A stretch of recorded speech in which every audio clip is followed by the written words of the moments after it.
Good afternoon, everyone, and welcome. It is now 3:30, so I will call the Infrastructure, Transportation, and Safety Subcommittee to order.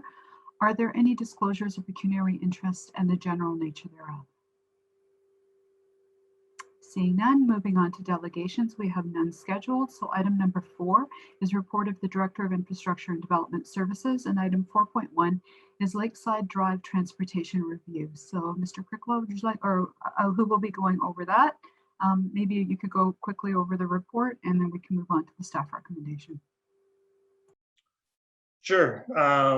Last year, in response to the emergency measures in place, council requested the staff look into the closure of Lakeside Drive. Staff presented 4 options for consideration. That is to do nothing, a full closure of one lane, as well as making Lakeside Drive a one-way only for cyclists and pedestrians.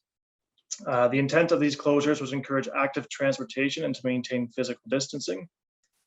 The final approval from council was to close Lakeside Drive on weekends between Waterloo Street and Queen Street. Council requested that staff present the success of this program, and in July of 2020, a report that is attached was presented. Effectively, the findings show that there was an 80% increase in cyclist traffic on weekends with this setup in place. In terms of public works, the setup was fairly easy to accommodate and at a fairly low cost. From our end, the program set up to achieve what it was set out to do, and that was to promote active transportation as well as maintain physical distancing during the pandemic. The alternative options that were discussed initially at the May 2020 council meeting are not recommended for further consideration at this time, as we recommend more studies be conducted before implementing more restrictive traffic movements. In terms of the season for 2021, this year will be different than last year, as we anticipate the volumes of traffic to increase with the opening up of the province effectively. And to this end, we reached out to Festival Stratford. They actually were able to respond, and in discussion with them, they will be putting out, will be doing outdoor performances at both their theaters, which could be impacted by the closures of Lakeside Drive. And to this degree, our recommendation was that we hold off and wait and see what impacts would occur from the closures of Lakeside Drive once they get a feel for how those performances might be encountered on their behalf. And I guess just lastly, if we were to close down Lakeside Drive in a similar manner as we did last year, the estimated cost for the month of August would be $3,300. Is there any questions? Are there any questions? Councillor Burbach? Yeah, just a few comments. Thanks for the report. I think maybe there was a misunderstanding in one of the options. It was the idea was to do a one-way vehicle traffic, and the other lane for 2 bidirectional cycling and walking. So it just the wording, it may be a little more clear. The other thing that I noticed too, yeah, I understand the recommendation for the downtown study. But when you look at that, even the page that you sent along to us, that's actually discussing what would happen if we made the Lakeside Drive from Ontario to Waterloo one way, whereas this closure would be from Waterloo to Queen. So I think it would have a much different impact going one way, just for future. I mean, I know that this isn't probably going to be one of the options we're going with this year, but I'm just thinking for future discussion. I think you're right. We need more study to see what impacts that would make, but I have a feeling that the impacts cited in the study would not be the same because it's not the same section of Lakeside. I am interested to hear what the festival is going to come back with. And we all received something today from Summer Music, and they would really like to go ahead with the weekend closures. And it was great for active transportation. So if the festival comes back with the thought that it might be helpful to them, there was a couple of things that occurred to me. One is noise.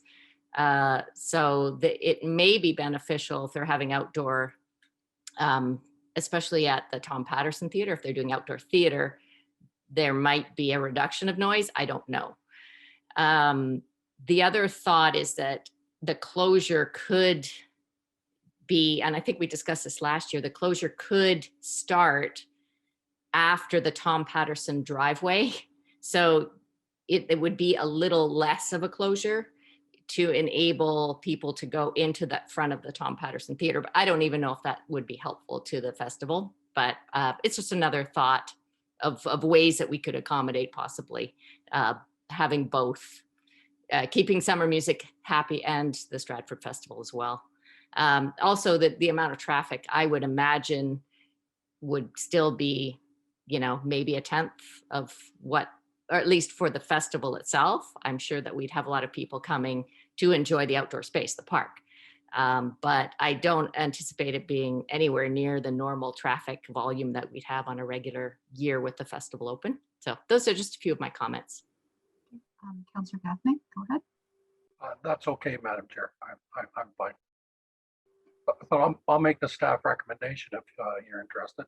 I'll move the staff recommendation. I'm wondering if we could modify the staff recommendation a little bit and include discussions with the festival and also Summer Music, because I think they're coordinating some of their activities. And I also think that consideration should be given to July and August, because I'm not sure what Summer Music is doing and when. Just leaving it open for that period just to have discussions, not saying that's what would come back. Sorry. Go ahead, Mr. Bricklow. So just to the chair, in discussions with the festival, they do know ideally to have communications in response for the next ITS meeting. So if we do need to have a decision made, they know our timelines to see that through. Okay, so could this come directly to committee and council as opposed to coming back to the next subcommittee meeting? And then that gives us a little bit of flexibility in timing. I'm just looking to the council clerk or the city clerk for that.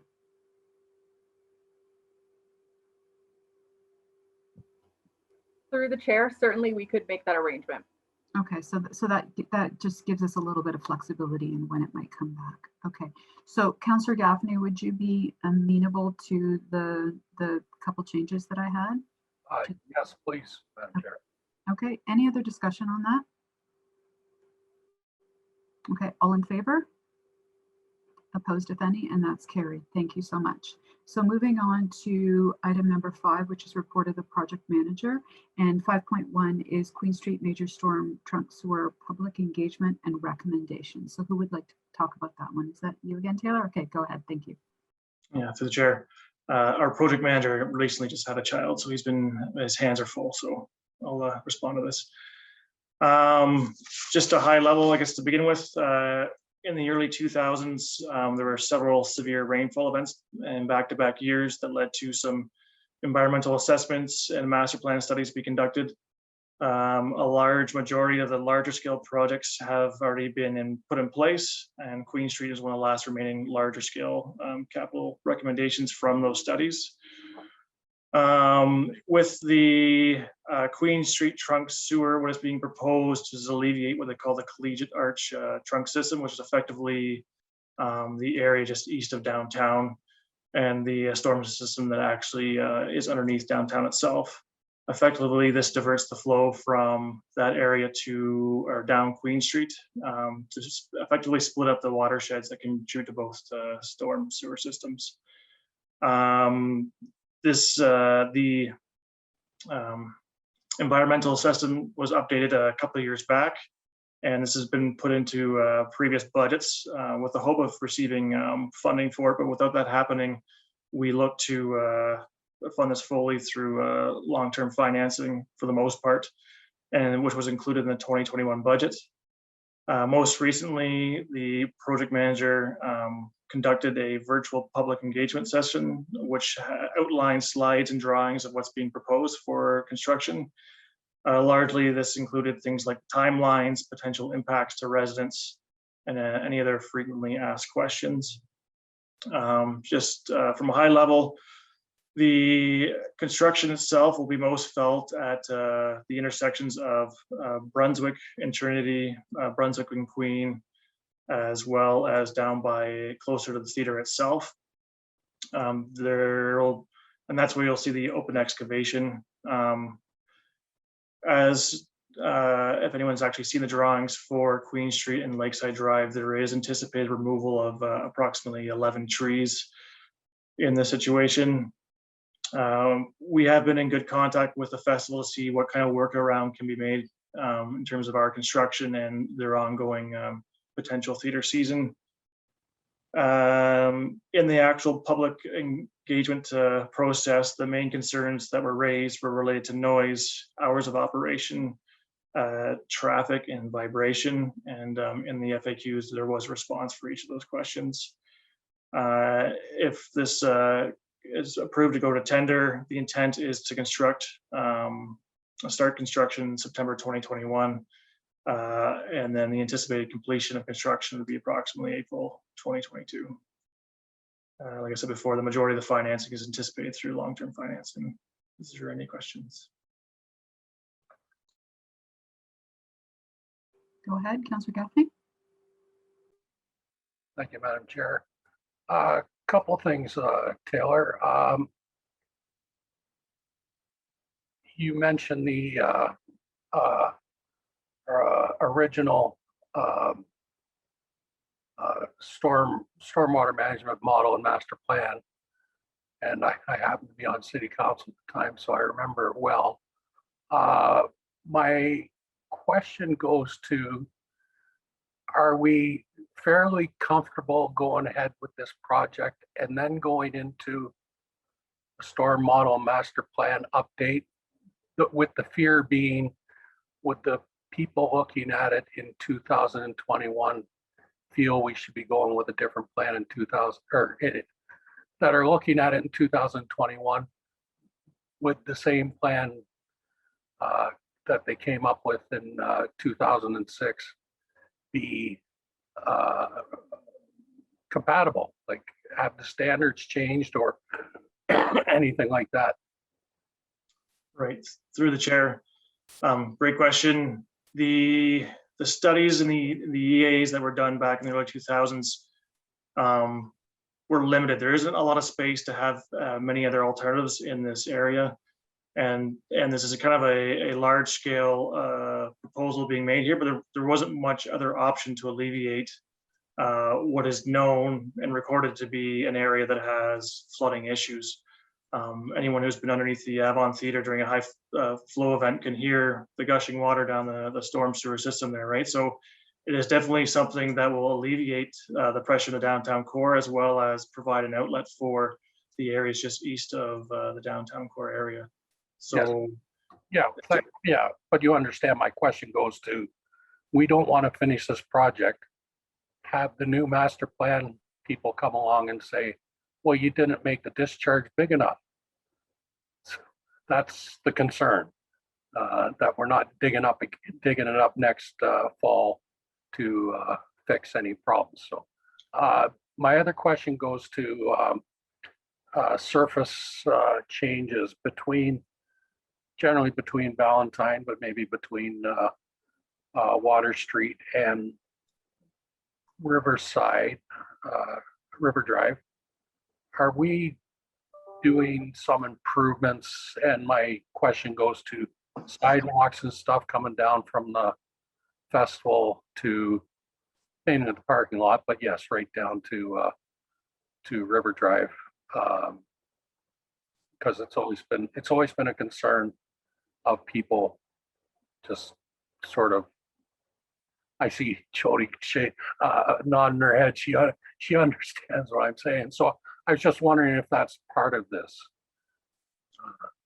Yeah, through the chair. Definitely that one section, that will be where the open excavation occurs, could be.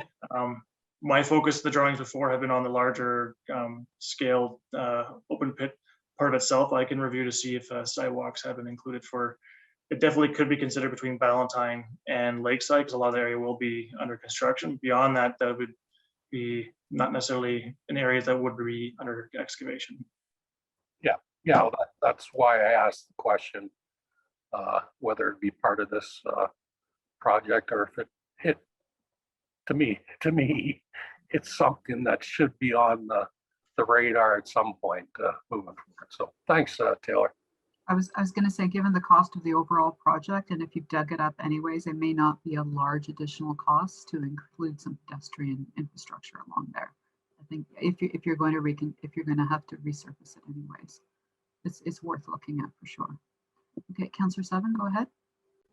Thank you. I just had a question for Mr. Crinclaw. So you mentioned the trees that are going to have to be removed as part of the project. Is this something were there other options looked at similar to Argyle Street where that could have been mitigated or avoided, or is that not a possibility in this project? To the chair. Yeah, so unfortunately, due to the extent of the excavation, so basically the micro tunneling happens from Brunswick all the way just about in front of the theater, and then it goes into an open excavation system from there on. And the size of the structure that is there under the road is quite substantive. So when you actually, there's no option for the trees, particularly at the Lakeside Drive aspect of it. In terms of the trees that are not abutting the lake where the outlet is, there is some high voltage hydro in the area that doesn't have any real ability to be relocated at this time. We looked at several options to see if we could figure out something, but due to the size of the construction, the options are quite limited. Thank you. Are there any other questions? If not, there is a staff recommendation moved by Councillor Burback. Any other questions? Seeing none, all in favor? Opposed, if any? And that's carried. Thank you. So then we're moving on to item number 6, which was report of the Deputy Clerk. And item 6.1 is vehicle idling bylaw amendments.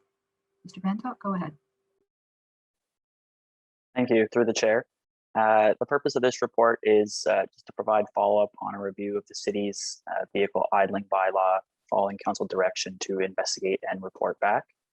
So staff have been working closely with the Energy and Environment Advisory Committee to review best practices in other municipalities and determine areas of improvement in our program. So the two amendments noted in the report are one, being to reduce the maximum permitted idling time from 5 consecutive minutes to 1 minute. And the second being to remove the outside temperature exception for the idling time limits, both of which were found to be in line with best practices incorporated in other municipalities.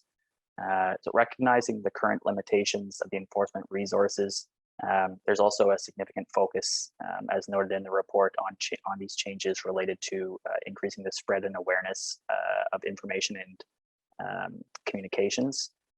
So this includes several new no idling signs in designated areas, which were identified as the downtown core and in school zones. So those will be put up in assistance with public works staff. And then it's also noted an education campaign via social media with assistance from the city's communications lead. So as per the staff recommendation, should the proposed amendments be approved, a bylaw would then be brought forward to give effect thereto. So I'm happy to take any questions. Thank you. Any questions? Councilor Burback?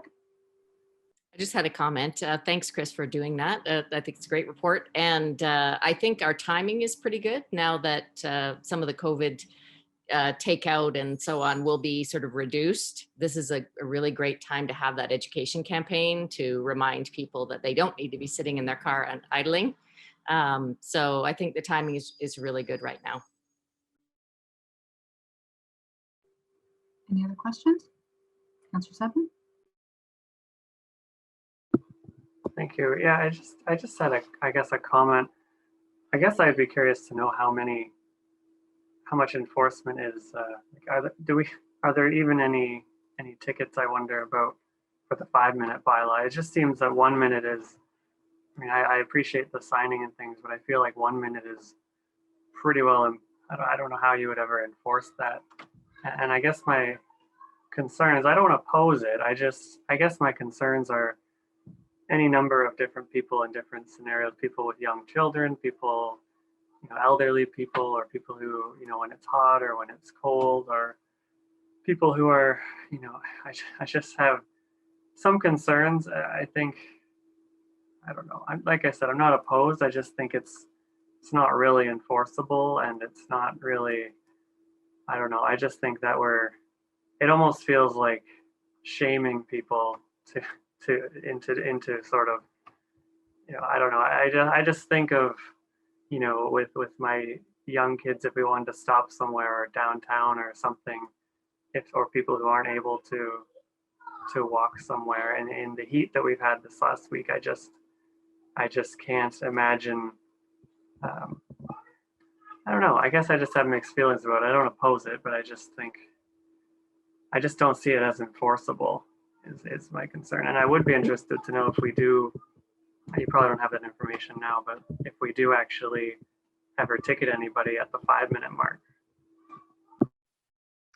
Through the chair, I don't have that information. I don't believe there has been, to my knowledge, but I can certainly, for comment at committee, perhaps I can certainly reach out and see if there is any additional information there that I could bring back. Sure, thank you. It's not, it's okay if it's, that's okay. Thank you. Councillor Gaffney? Thank you, Madam Chair. This is just my thoughts on the thing, and I invite anyone to correct me if I'm talking in the wrong direction. But a bylaw like this isn't especially about handing out tickets. It's about getting people thinking about the benefits. I think if we try to have a goal of one or 2 minutes of idling, then hopefully more and more people, because you talk to anybody in Stratford and they have heard about the no idling bylaw. So this is just an invitation to, and sort of an education type thing to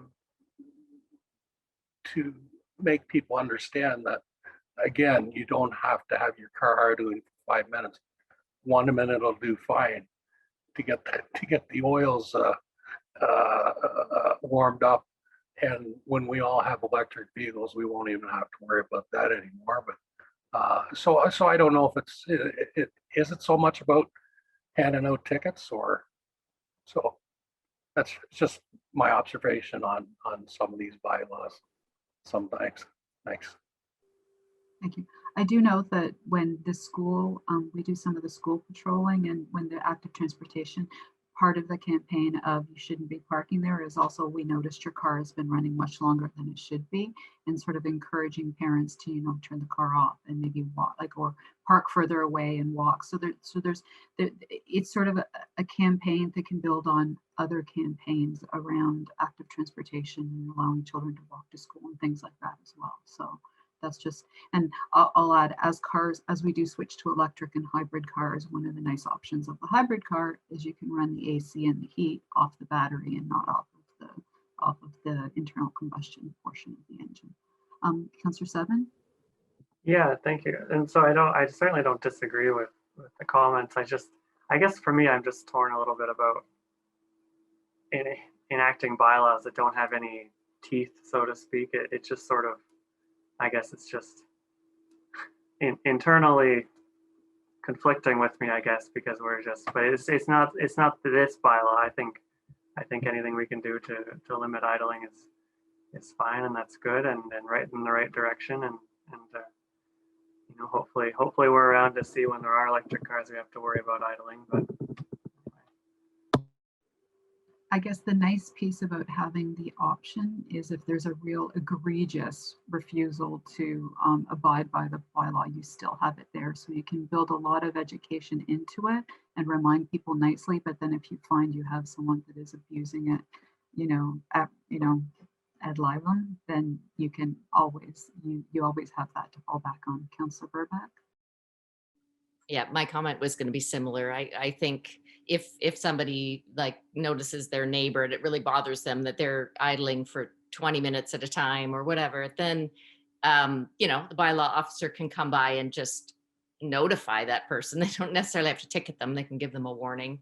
And if we didn't have a bylaw, they wouldn't be able to do that. They would be like, there's no recourse for that. So I do think it's valuable, not as a ticketing thing, as Councillor Gaffney said, but it's an education piece, and just trying to educate people about what that's going to do to the environment eventually. They have people thinking about how they do things. But yeah, I have a hybrid, and it's really great because you don't have to worry about that and feel guilty. On that note, would you like to move the staff recommendation? Moved by Councillor Burback. Any other questions or comments? Seeing none, all in favor? Opposed, if any, and that's carried. Thank you. So then the next item on the agenda is item number 7, which is report of the Energy and Environment Committee. And they had item 7.1, which is resolution to phase out Ontario's gas plants. And who would like to speak to this? Thank you. Go ahead, Nicole. Through the chair, as outlined on the report, the Energy and Environment Advisory Committee has requested that Council either adopt or endorse the resolution that was included in the report. Staff are seeking direction on whether this is a resolution Council would like to consider. So the direction could be that Council adopt the resolution and we could simply include that wording in the actual motion, or perhaps you would just like to receive and file it. I'm happy to answer any other questions that you may have to the best of my ability. I had a quick question only because I realized that they say natural gas and then they talk about carbon-based fuels, but it doesn't address the fact that renewable natural gas from waste is carbon neutral. And so it's a renewable and carbon neutral addition. So my only suggestion would be, is there a way to clarify in the resolution that it would be fossil fuel based? In other words, a carbon-based fuel that adds carbon to the environment as opposed to something that's carbon neutral. I'm just wondering, and I see Councillor Burback, you sit on E&E, so do you know whether they differentiate between those two and whether they would be amenable to that change? I would think that E&E would be amenable. So this is part of a Ontario-wide initiative to have phased out the gas plants, over time. It's not immediate shutdown. And I would think that change to the wording would be acceptable. We know that natural gas or renewable natural gas will be used for other purposes besides electric generation. So even if it was completely phased out of electricity generation, that it would still be used probably to heat people's homes and for personal use as we move towards phasing that out over time as well. I do know, I think, I'm trying to remember the percentage. We don't actually use a lot of natural gas in Ontario to produce energy, but it is a major backup plan. So if other sources go down or they're not available, then the natural gas plants kick in to produce more, so that the level goes up. I think it's about 20%, but I'm not 100% sure on that. We do have a lot of renewable energy going already, if you count hydro. Any other questions or comments? Councillor Seven, I saw your hand up. Could I just have Mr. Folk, is there a difference between endorsing and adopting the motion? So through the chair, so typically when we endorse a resolution, we simply say we endorse the resolution of the Energy and Environment Committee. If you'd like to adopt it and actually include the wording of the resolution in the motion, those are really just the two main differences of how the resolution is presented going forward. Okay, thank you. I'm just do we know which one is the preferred from the Energy and Environment Committee? Or what would be the better route to go? So through the chair, so if you would like to adopt it and actually contain the resolution wording in the motion itself that would carry forward to committee and council, that would likely be the most appropriate going forward. Okay, if I could make the motion, please. Any other comments or questions? Seeing none, all in favor? Opposed, if any, and that's carried. Thank you very much. So then we move on to report of the fire chief, and item number 8.1 is the 2021 FedDev Ontario Airport Grant. Go ahead, Chief. Through the chair, this is a very rare opportunity that comes away from municipalities when it comes to air transportation. So recently, Ontario was provided a federal government grant for air transportation industry or airports in the $206 million range. 24.2 million of that was dedicated to our region. And what that means is we're able to apply for it because municipalities are nonprofit. It's not money we have to pay back, and it's not looking for a shared service grant where we pay 50%, they'll fund the other 50. This is one of those type of grants where as long as we can prove what we're going to do with it is going to increase air activity within our region and enhance or provide new services. So after some discussion with the airport manager, one of the staple items we have on our long-term capital planning has always been expansion of the taxiways.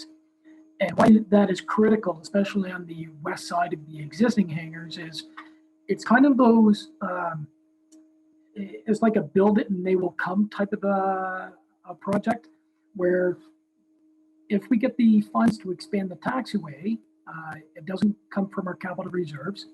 We expand out to the west side, and we now will have lots, up to 3 to 4 lots, that we can now advertise for people to come in and build their hangars, their aircraft hangars. What new aircraft hangars, and that's also not, the municipality doesn't pay for that. That's strictly on the person to come in and build the hangar. They build the hangar, we now have new aircraft, we have new revenue coming in from leases from the hangars. We have new aircraft at the airport, which increases fuel sales. Those aircraft are now increasing the air activity in our region, and it's just enhancing the services that we already have. The fact that this is, there's really no loss. If we apply for it and we get it, it's a great advantage. If we apply for it and we only get half, then we only expand the taxiway up to what we get. Now, we know this has happened in the past where you apply for 1.5 million, you get 750,000. But we've already estimated that even at half, we can expand that taxiway enough on that west side where we can at least get 2 more hangars in to advertise to try and attract some interest. And we already know there have been many people in the past year that has expressed interest. If we had the space or we had the taxiway, they would be interested in putting a hangar out there.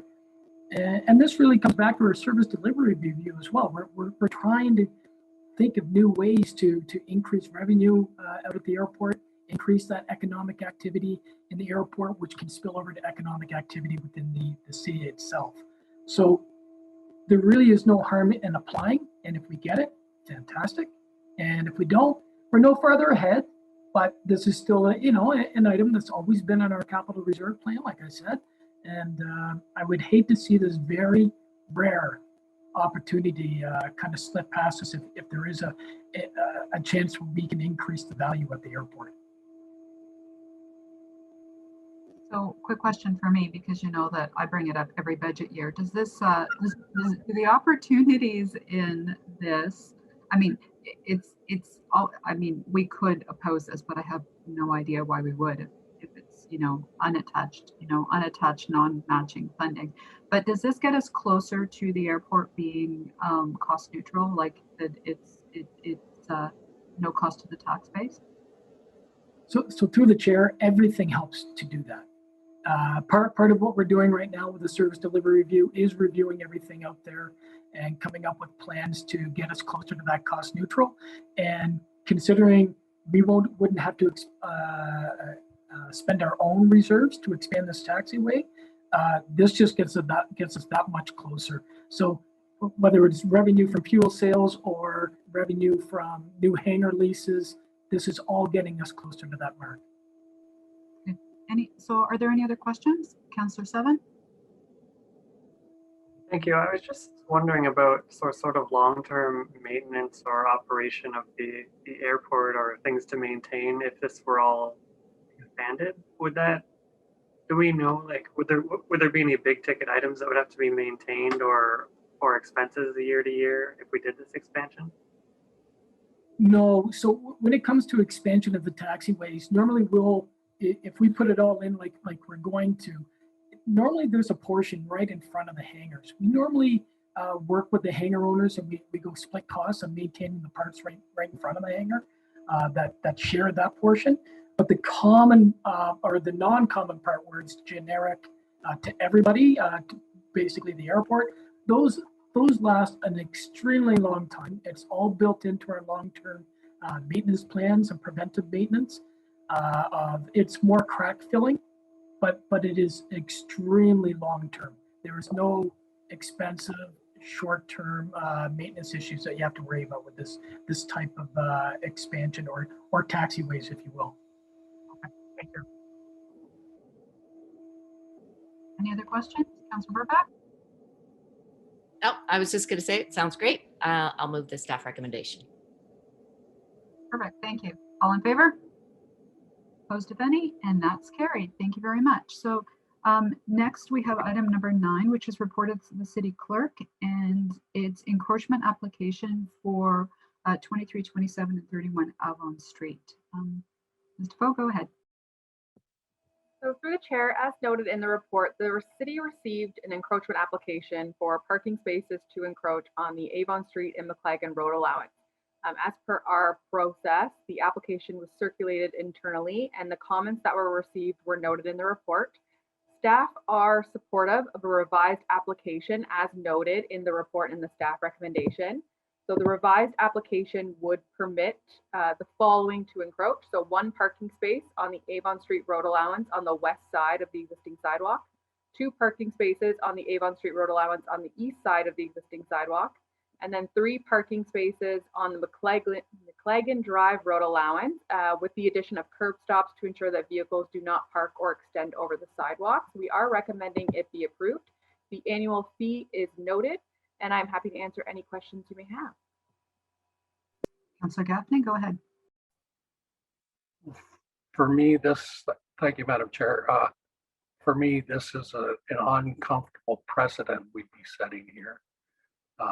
One of the questions I would ask is, have we done this other places where we've provided parking, public property for private parking in the residential areas?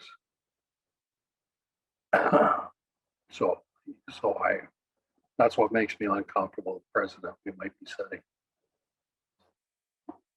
So through the chair, I can advise that we do have other examples where we have permitted parking spaces in the road allowance as part of an encroachment application. So we do have examples. I'm gonna pause on whether they're specifically in a residential area, but they would be for residential purposes. So we have done it in the past.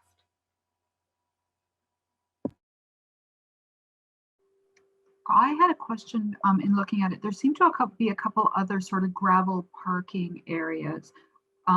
Would those now be removed as acceptable parking? It looks like they've been used as parking and they shouldn't be, or they're not legal parking areas. Would we try to reclaim that part of it then and sort of reduce the area that is being parked on?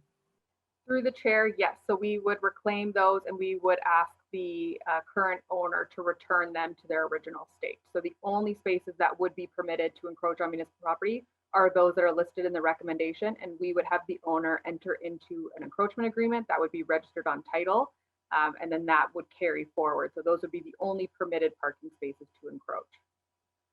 And so those gravel areas that aren't going to be allowed to be encroached, would we require that the owner convert them back into green space and grass so that that wouldn't be the temptation to start parking there again? Through the chair, yes.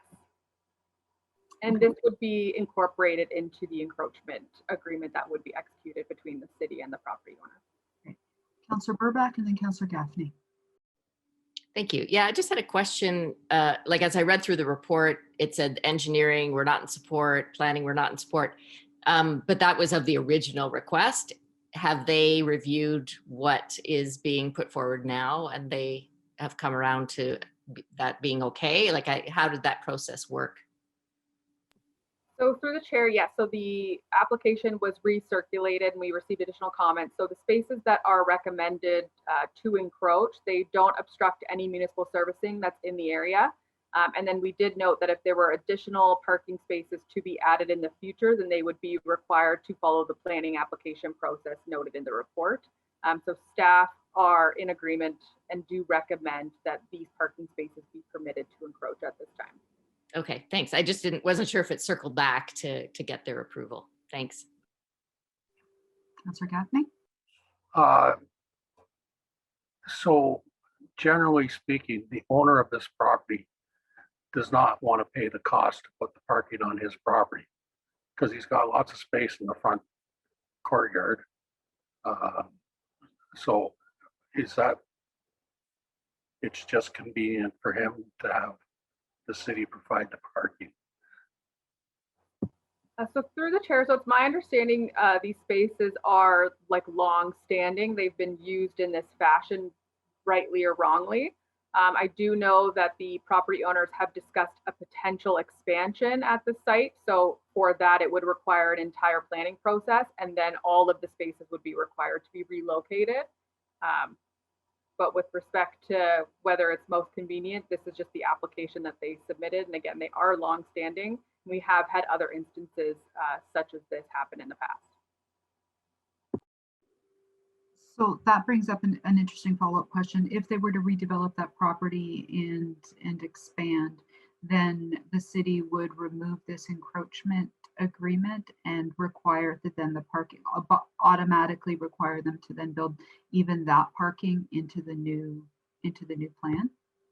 So through the chair, yes, that's correct. And the encroachment agreement contains termination clauses. Okay. Any other questions? There is a staff recommendation there. Councillor Burbach, would you like to move that? Okay, moved by Councillor Burbach. All in favor? Opposed, if any? One opposed, and that's carried. Thank you. Next, thank you. Moving on to item number 10, which is the capital project update. It was circulated earlier. Mr. Kricklaw, if you could just quickly go over any of the major highlights. It's a pretty long report, so you don't need to hit every item, but maybe some of the highlights. Sounds good. Effectively, the construction from last year, most of the remediation's already been done or near completion. We are now focusing on trying to get some of the outstanding capital designs finished and out for tender so they can get done this year.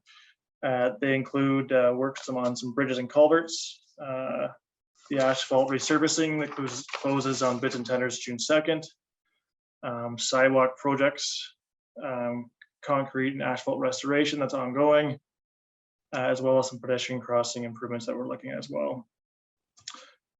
In the upcoming weeks, you'll start to see Public Works and Water Department fix some of our infrastructures in the street right away. So I asked motorists to drive cautiously when they're doing construction work. The John Street Weir is now open, so you'll begin to see the water rise in that area. The asphalt plant is open, so we're getting fresh asphalt for our pothole repairs, so that's good. And that's it for my update. Thank you. Any questions? Councillor Gaffney? Thank you, Madam Chair. Through you, items 7 and 8, asphalt resurfacing. Owen Ave, they're going to be doing the top coat obviously in the next month, sometimes it looks like. Taylor, sorry. Yeah, through the chair, that's my understanding is that that's scheduled for late spring, early summer. I in the last year, I've asked Ed a couple of times, when they come back to finish this job, if they would remove the overhead wire signs. I took a drive down there on the weekend and they're still bright and bold and on the poles. And item number 8, I checked our bid opportunity listings and I noticed that there hasn't been any plan takers for that project. Is that of some concern or for the Romeo Street resurfacing? Through the chair, it's not uncommon to submit your bid about a couple of days before it actually closes. But that being said, usually you see a fair number of plan takers by this point. So I guess we'll have to wait and see what comes through. Knock on something made of wood, I guess. Yeah. Okay, thank you. Councillor Burbach and then Councillor Seven. I just had a quick question. You mentioned the weir, the John Street weir. I know we had discussion about it stemming from energy and environment. The folks over at the Conservation Authority have said that when the weir is not in or closed, it's actually much better for the water quality, although the water levels are lower. So I don't know who does that work or who decides to do that work. I'm just curious. Is it yeah, because the people from the Conservation Authority were like, well, I'm not really sure if we're going to want to be putting that back in. But then I think parks, maybe, I don't know. Maybe do you know anything about that? Through the chair, I just know that the Conservation Authority manages the weir itself. But in terms of who determines whether it stays in or not, I know we looked into it in the past about having it removed permanently. I'm not sure where that got left off. So. Right, because one of the other recommendations was to, if it was being decommissioned, to leave the concrete there and to add some recycled truck beds and make a bridge, a pedestrian and cycling bridge over that area. And because the Conservation Authority has done that in other places, they get these recycled truck bed things and can add them in. So that was a project that I had recommended as sort of part of our enhancement of the TJ Dolan. I know it can't happen right now, but maybe something for future discussion, because the Conservation Authority folks seemed fairly enthusiastic about that.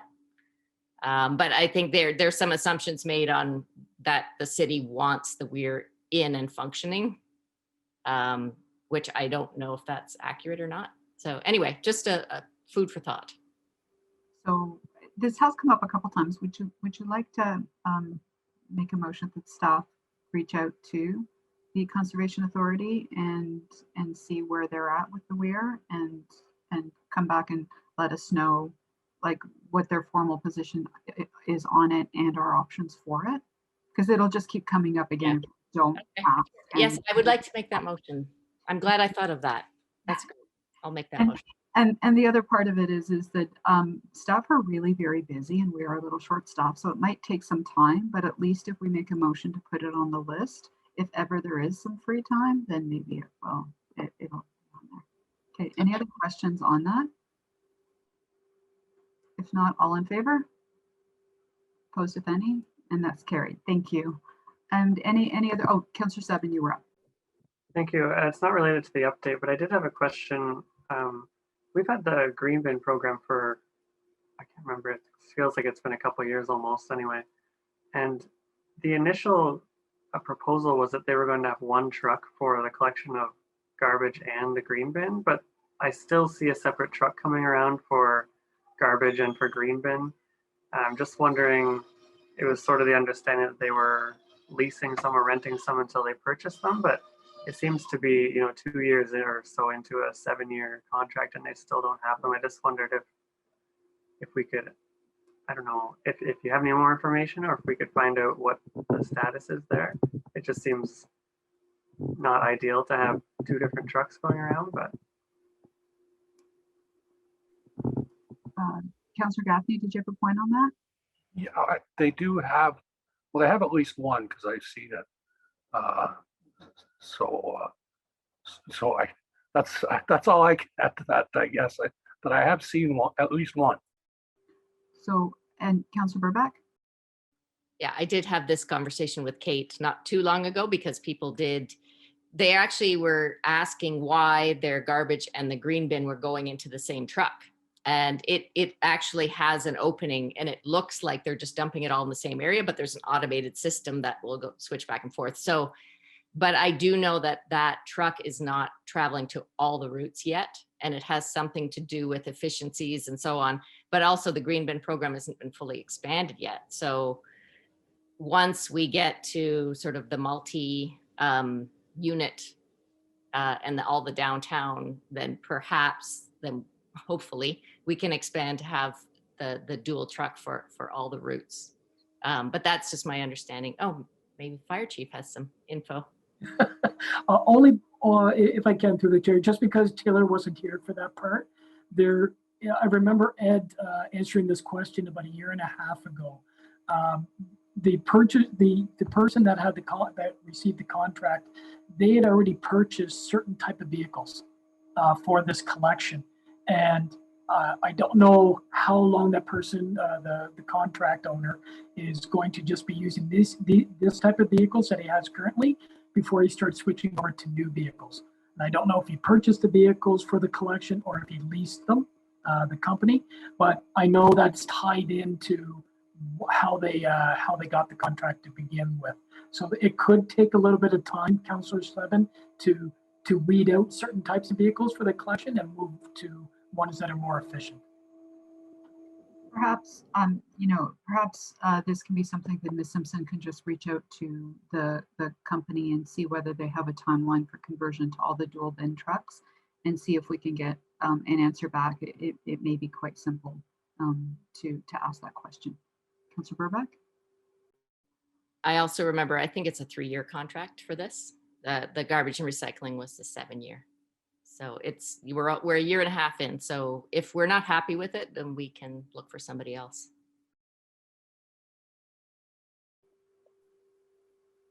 Councillor Subman, does that answer your question? Or Yeah, that's good information. So thank you, everybody. And thanks, Councillor Burback, for verifying that. It's so long ago now, so thanks. Councillor Gaffney, did you have another question or comment? If we're done with the update, I have what might be new business. If that's you're okay with that. Through you to the chief.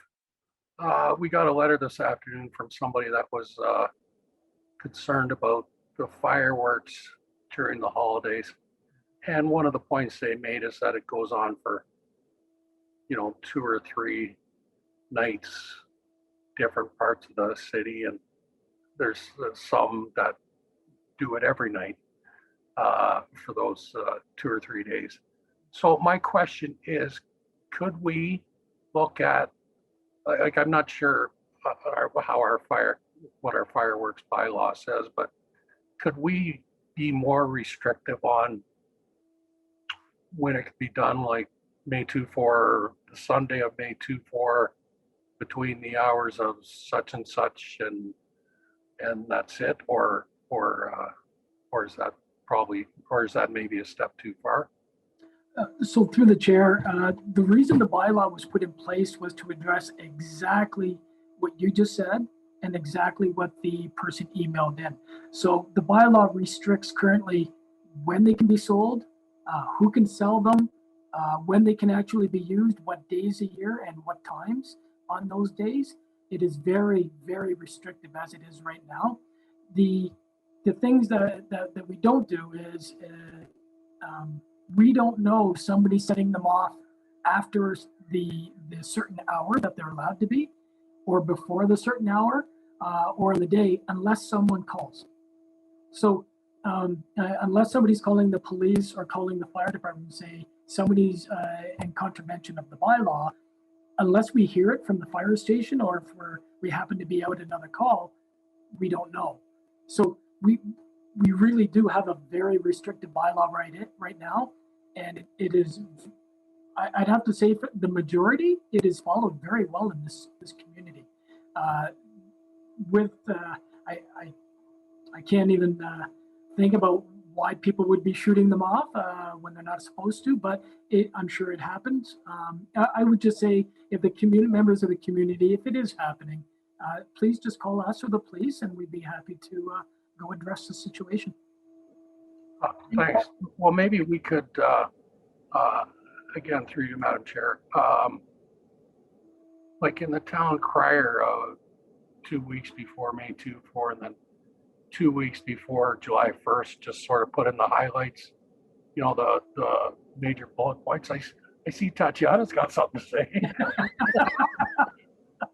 Go ahead.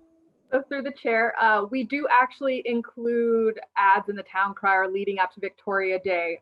So we did run an ad last week, which clearly stated that in accordance with the bylaw, fireworks can only be set off on Victoria Day and Canada Day between 8 p.m. and 12 p.m. midnight.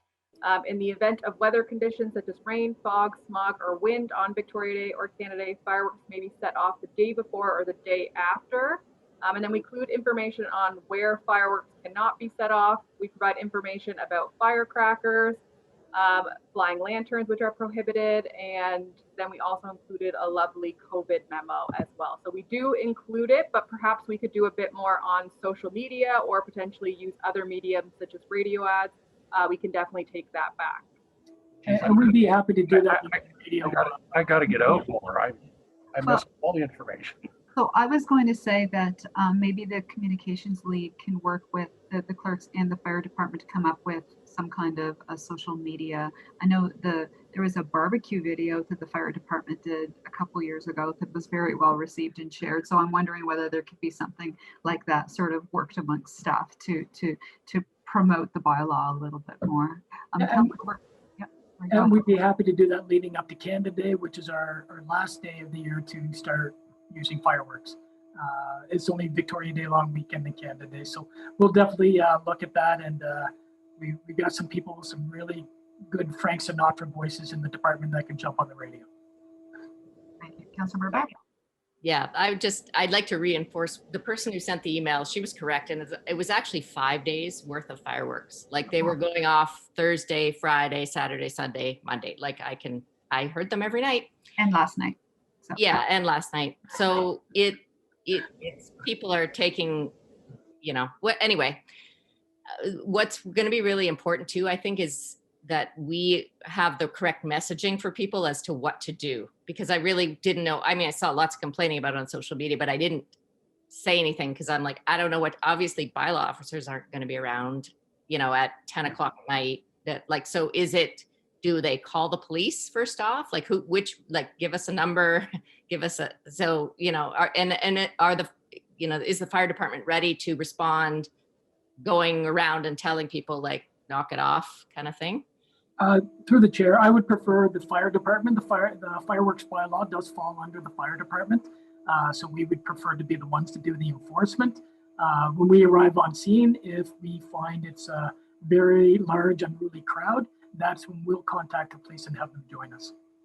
Okay, so I didn't know that. So that would be great information for people to have with a phone number. And like, if this is a problem in your neighborhood, then call this number. These people will respond. That's really important information, I think. And we'd be happy to take care of that. Great. Perfect. Thank you. We saw all kinds of action problems at ITS subcommittee. Thank you, everyone. Are there any other items to bring to staff's attention or to council's attention for that matter? Seeing none, we do have item number 11 is advisory committee outside board minutes. They're there for you to read at your leisure. And next subcommittee meeting will be June 30th at 3:30 p.m. And last item on the agenda is a motion to adjourn, moved by Councillor Burback. All in favor? That's carried. Thank you very much, everyone. Have a nice evening. Stay safe, everyone.